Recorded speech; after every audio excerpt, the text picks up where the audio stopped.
10 মাস আগে দত্তবাড়ি হালিমের ছেলে খোকনের সাথে মাহবুবের সাথে বিয়ের প্রস্তাব আসে। পরে আমরা এই খোঁজ খবর নিয়ে 2 দিনের ভিতরে বিয়ে ঠিক হয়, বিয়ে দিয়েছি।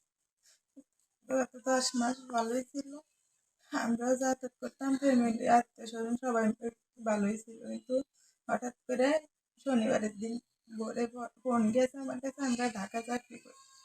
হঠাৎ করে ফোন গেছে যে আমার মেয়ে এবং আমার জিয়ার ঈদুল দুজনই নিখোঁজ বাড়িতে। এখন তো কোনো সিসি ক্যামেরা ধরা পড়ে নাই, কোনো কেউ কারো চোখেও পড়ে নাই।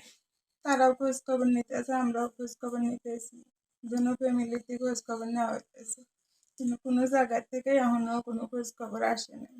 আমরা প্রশাসনের থেকে দ্রুত আমার মেয়েকে উদ্ধারের জন্য আবেদন জানাই। মেয়ে আমার ভাগ্নে হয়। বিয়ার আগে ভালো পর্দাশীল ছিল এবং চলাফেরা চালচলন সব দিকে ভালো ছিল।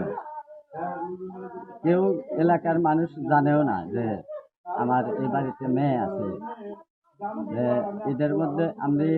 ঈদের মধ্যে নিয়ে আসার পরে এবং বিয়া শাদির আলাপ আলোচনা করার পরে দত্তবাড়ি থেকে একটা প্রস্তাব আসে।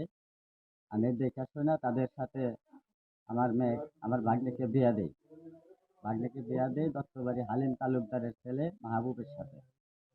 10 মাস যাবৎ বিয়ার বয়স হয়েছে, চলাফেরা সব দিকই ভালো।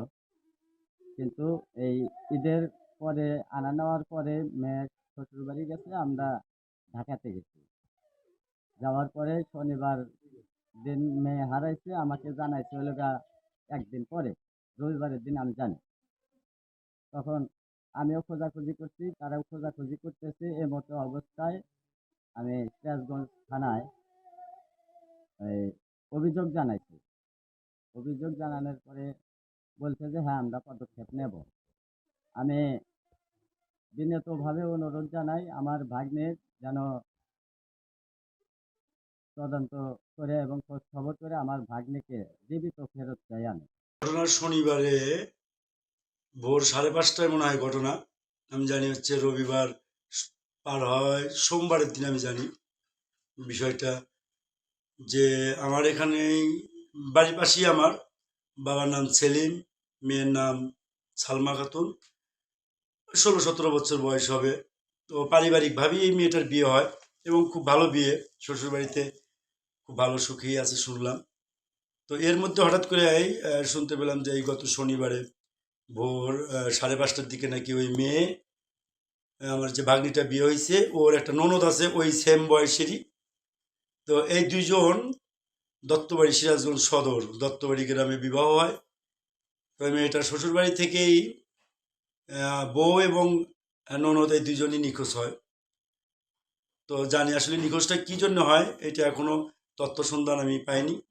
তবে দুই পক্ষেই, মেয়ে এবং ছেলের পক্ষ থেকেই উভয় পক্ষ চেষ্টা করছেন উদ্ধারের জন্য, কিন্তু কোনো আত্মস্বজনের কাছেই তারা খোঁজ পায় নাই। তো এই মর্মে থানাতে একটি পকেট ডায়েরি, একটা অভিযোগ দায়ের হয়েছে দুই পক্ষ থেকে অজ্ঞাতভাবে।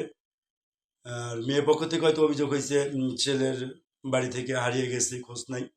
তো এই হিসেবে অভিযোগ হয়েছে। এখন প্রশাসন চেষ্টা করছেন তাদের হয়তো সাধ্য অনুযায়ী, কিন্তু এখনও কোনো সন্ধান পাওয়া যায়নি।